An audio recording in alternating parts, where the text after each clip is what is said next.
Hello everyone, welcome back to my YouTube channel Study with Chaudhary Darshit. So today my topic is confusing words part 10, subject is English grammar. So let's start the presentation. So hello everyone, आज का मेरा topic है confusing words part 10 और subject हमारा English grammar है. तो चलिए अपनी presentation को start करते हैं. First of all, we will discuss about table of contents in which we will study about the confusing words or the terms. So first term is salary versus wages. What is the difference between these two terms, salary versus wages, and how we can differentiate both of the terms? Second one is emigrate versus immigrate. Third one is accept versus accept. Fourth one is compliment versus compliment. Fifth one is lie versus lay, and last one is who versus whom. So these are the terms which are confusing in nature. We will discuss about how both the terms are differentiate from each other and how we use the particular word in sentences. So first one is salary versus wages. So first we will define what is salary, what is wages. So salary we can say amount of money and wages both refers to an amount of money. मतलब दोनों जो है उनको क्या बोला जाता है, amount of money, कि भाई पैसे या कोई मतलब मनी पैसे ही. someone is paid for doing a job, जब कोई हमें देता है वो पैसे, जब हम जो है उसके लिए जॉब कर रहे हैं, तो उन दोनों ही टर्म्स को क्या बोला जाता है, सैलरी बोला जाता है और वेजेस भी बोला जाता है. लेकिन however they are not exactly the same, लेकिन ये दोनों ही टर्म सेम नहीं है. ठीक है, तो salary and wages both refers to an amount of money, कि भाई पैसे एक अमाउंट कुछ भी हो सकता है, वो 10,000 15,000 500 to 1,000, भाई ये अमाउंट ऑफ मनी है. समवन इज पेड, जो हमें कोई ना कोई पे कर रहा है फॉर डूइंग अ जॉब, एक पर्टिकुलर जॉब के लिए, जो हम या फिर जो हमने काम किया है उसके लिए. लेकिन ये बोथ जो टर्म्स हैं ये सेम नहीं है. कैसे कि जो सैलरी है इज अ पेमेंट, वो एक पेमेंट है, यू गेट ईच मंथ, जो आपको हर महीने मिलती है, but typically express as an annual sum, जिसे हम जो है एनुअल सम में बताते हैं कि भाई मेरी जो सैलरी है वो 60 लाख पर ईयर है, 60 लाख पर एनम है. ठीक है, तो ये इसमें डिफरेंस हुआ कि भाई जो सैलरी है वो एक पेमेंट है जो हमें हर एक महीने में मिलती है, you get each month, but typically expressed as annual sum. जैसे कि एग्जाम्पल के लिए the average salary is rupees 60 lakh a year. अब वेजेस, उसमें क्या डिफरेंस आ गया, अ वेज और वेजेस इज अ पेमेंट, ये भी एक पेमेंट है.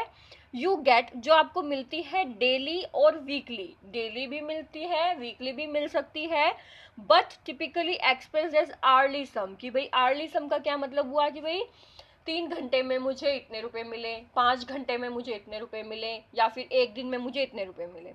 तो ये फर्क आ गया सैलरी वर्सेस वेजेस में, कि भाई एक तो हमें मंथली मिल रही है और एनुअली जो एक्सप्रेस्ड हो, और एक जो है हमें वीकली मिल रही है या फिर पर डे मिल रही है और वो आवरली एक्सप्रेस करते हैं हम. ठीक है, जैसे कि the minimum wages was set at ₹7,000 for 6 hour, कि भाई 6 घंटे काम करने के आपको 700 रुपये मिलेंगे. तो ये जो है इनमें डिफरेंस हो गया. नेक्स्ट जो है वो है एमिग्रेट्स वर्सेस इमिग्रेट्स. सो एमिग्रेट्स, EMI, एमिग्रेट्स, एमिग्रेट्स का मतलब हो गया लिविंग, और इमिग्रेट्स का मतलब हो गया कमिंग. तो ये इन दोनों में फर्क आ गया. तो एमिग्रेट मतलब लिविंग छोड़ देना, और इमिग्रेट का मतलब कमिंग आना. जैसे कि अब एग्जाम्पल के थ्रू समझेंगे, many people had to emigrate from Europe during the Nazi period, कि नाजी पीरियड के दौरान जो है बहुत सारे लोगों ने यूरोप को छोड़ दिया था. ठीक है, तो एमिग्रेट का मतलब है कि उस पर्टिकुलर स्टेट को या उस पर्टिकुलर कंट्री को अगर कोई छोड़ के चला जाता है तो उसको हम क्या बोलते हैं, एमिग्रेट्स. ठीक है, इमिग्रेट्स का मतलब है कमिंग. जैसे कि एग्जाम्पल के लिए, he immigrated to Brazil in search of better life, की बेटर लाइफ की खोज में, अच्छे जीवन के लिए वो जो है ब्राज़ील शिफ्ट, वो इमिग्रेट कर गया, चला गया वहाँ पर ब्राज़ील में चला गया. तो ये जो है क्या हुआ, ये डिफरेंस हुआ एमिग्रेट्स वर्सेस इमिग्रेट्स में. ठीक है, नेक्स्ट हमारा वर्ड है एक्सेप्ट. एक्सेप्ट ए accept वर्सेस accept ई accept, तो ये प्रोनाउंसिएशन में ये डिफरेंस है, accept वर्सेस accept, accept और accept, ये डिफरेंस आ गया, ठीक है। तो accept का क्या मतलब होता है कि टू रिसीव, लेना। For example give her a little time to accept the idea, कि भाई उसे जो है थोड़ा टाइम दो ताकि वो उस आइडिया को एक्सेप्ट कर सके, रिसीव कर सके, ले सके। Accept this from my side, कि भाई ये जो है तुम एक्सेप्ट करो मेरी तरफ से, कोई गिफ्ट दे रहे हैं या कोई बुक दे रहे हैं या कुछ भी हम जो है किसी दूसरे पर्सन को अगर वो दे रहे हैं, वो चीज़ दे रहे हैं, तो हम क्या कहेंगे, उस एक्सेप्ट का मतलब क्या हुआ, रिसीव करना, कि भाई accept this from my side. उसके बाद जो एक्सेप्ट है, ई एक्स जो है, उसका क्या मतलब है, नॉट इंक्लूडिंग, कि भाई वो चीज़ उसमें इंक्लूड ही नहीं है, सम्मिलित ही नहीं है, गिनी ही नहीं जाएगी उसमें। जैसे कि एग्जाम्पल के लिए he had never seen any pictures except a few small series, कि भाई उसने आज तक कोई जो मूवी है, फिल्म है, वो देखी ही नहीं, कुछ छोटी छोटी सीरीज को छोड़ के। तो एक्सेप्ट जो है और एक्सेप्ट, ये इन दोनों में डिफरेंस हो गया। जो एक्सेप्ट है उसका मतलब है रिसीव, और जो एक्सेप्ट है भाई वो उसमें इंक्लूड है ही नहीं, नॉट इंक्लूडिंग, ठीक है। नेक्स्ट जो है हमारा वर्ड है वो है कॉम्प्लीमेंट वर्सेस कॉम्प्लीमेंट। दोनों की प्रोनाउंसिएशन सेम है बट स्पेलिंग में डिफरेंस है आई ई का। तो जो कॉम्प्लीमेंट है विद आई, उसका क्या मतलब है, एन एडमायरिंग रिमार्क, कि भाई किसी को एक एडमायर करना, उसकी जो है एक कह सकते हैं कि तारीफ करना, या फिर उसने अगर कुछ एक अच्छा काम किया है तो उसको अप्रिशिएट करना, तो उस चीज़ को क्या बोलते हैं, कॉम्प्लीमेंट विद आई। ये जो है आई, ये डिफरेंस है, इसमें आई है और इसमें ई है। तो जो कॉम्प्लीमेंट है विद आई, उसका क्या मतलब है, एन एडमायरिंग रिमार्क। जैसे कि for example I complimented my wife about her makeup, कि भाई मैंने अपनी वाइफ को जो है कॉम्प्लीमेंट किया उसके मेकअप के लिए।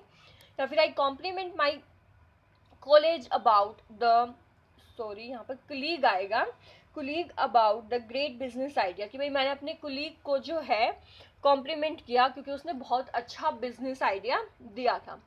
तो कॉम्प्लीमेंट विद आई का क्या मतलब है कि उसको एडमायर करना, अप्रिशिएट करना, ठीक है। अब जो कॉम्प्लीमेंट विद ई है उसका क्या मतलब हुआ, गोज वेल टुगेदर। इसका मतलब हुआ गोज वेल टुगेदर, जैसे कि हम कह सकते हैं कि ये जो चीज़ है इसके साथ अच्छी जा रही है। जैसे हम किसी को बोलते हैं या हम किसी चीज़ को बोले, जैसे कि यहाँ पर एग्जाम्पल ये है, सॉस कॉम्प्लीमेंट्स द स्टिक, कि भाई ये जो सॉस है इस चीज़ के साथ काफ़ी अच्छी लग रही है। या फिर हम बोलते हैं कि जो मोमोज है वो चटनी के साथ बहुत अच्छे लगते हैं।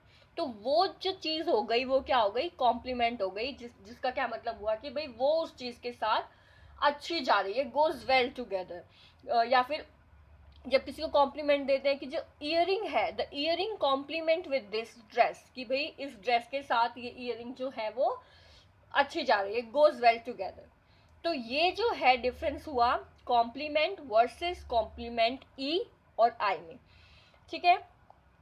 नेक्स्ट जो है वो है lie, L I E lie, versus lay, L A Y lay. तो जो लाई है, एल आई ई, उसका क्या मतलब है, इनट्रांजिटिव वर्ब। ये एक इनट्रांजिटिव वर्ब है और इसमें जो है ऑब्जेक्ट नहीं होता। जैसे कि एग्जाम्पल के लिए the fat cat likes to lie in the sun, कि जो एक फ्लूफी सी कैट है उसको सन में जो लाई लेटना पसंद है। ये वाला जो ले है, एल ए वाई ले, इसका क्या मतलब है, ट्रांजिटिव वर्ब्स जिसमें क्या है, ऑब्जेक्ट इंक्लूड होता है। जैसे कि आई डोंट लाइक टू ले माई पर्स ऑन द फ्लोर, कि भाई मेरा जो पर्स है वो फ्लोर पे पड़ा रहे, ये मुझे अच्छा नहीं लगता। तो ये इन दोनों में डिफरेंस हो गया लाई वर्सेस ले में। एल आई ई जो है वो एक इनट्रांजिटिव वर्ब है और ले जो है वो एक ट्रांजिटिव वर्ब है जिसमें ऑब्जेक्ट इंक्लूड होता है और इसमें ऑब्जेक्ट इंक्लूड नहीं होता। ये इनमें डिफरेंस है, ठीक है। अब है हमारा नेक्स्ट हु वर्सेस हुम, WHO, हु वर्सेस हुम। तो हु से हमारा क्या मतलब है कि हम जब जहाँ पर सब्जेक्ट की बात कर रहे हैं तो वहाँ पर हम किसका यूज़ करेंगे, WHO हु का यूज़ करेंगे। और जब हम किसी ऑब्जेक्ट की बात कर रहे हैं तो वहाँ पर हम whom का यूज़ करेंगे, WHOM whom का। ठीक है, अब सब्जेक्ट क्या हुए, ही, शी, दे, और ऑब्जेक्ट क्या हुए, हिम, हर, देम। एग्जाम्पल के लिए जैसे हु है, एग्जाम्पल के लिए who was driving the car, कि कार को ड्राइव कौन कर रहा था, he was driving the car, कि भाई वो कार को, वह जो है वह कार को ड्राइव कर रहा था। तो यहाँ पर हम जब सब्जेक्ट की बात कर रहे हैं, ही की बात कर रहे हैं, शी की बात कर रहे हैं, या फिर दे की बात कर रहे हैं, यानी कि हम सब्जेक्ट की बात कर रहे हैं, तो वहाँ पर हम किसका यूज़ करेंगे, हु का। ऐसे एग्जाम्पल के लिए you invited home to dinner, कि भाई तुमने डिनर पे किसको इन्वाइट किया है, तो यहाँ पर क्या बोलेंगे, you invited her to dinner, कि भाई उसको इनवाइट किया है, हर को। तो अब हम हर की बात कर रहे हैं, हिम की बात कर रहे हैं, मतलब ही शी की बात कर रहे हैं, देम की बात कर रहे हैं, तो हम किसकी बात कर रहे हैं, ऑब्जेक्ट की। और जहाँ पर ऑब्जेक्ट की बात कर रहे हैं वहाँ पर किसका यूज होगा, हुम का। ये इनमें डिफरेंस था। Thanks for watching. For more updates, like, share and subscribe my YouTube channel.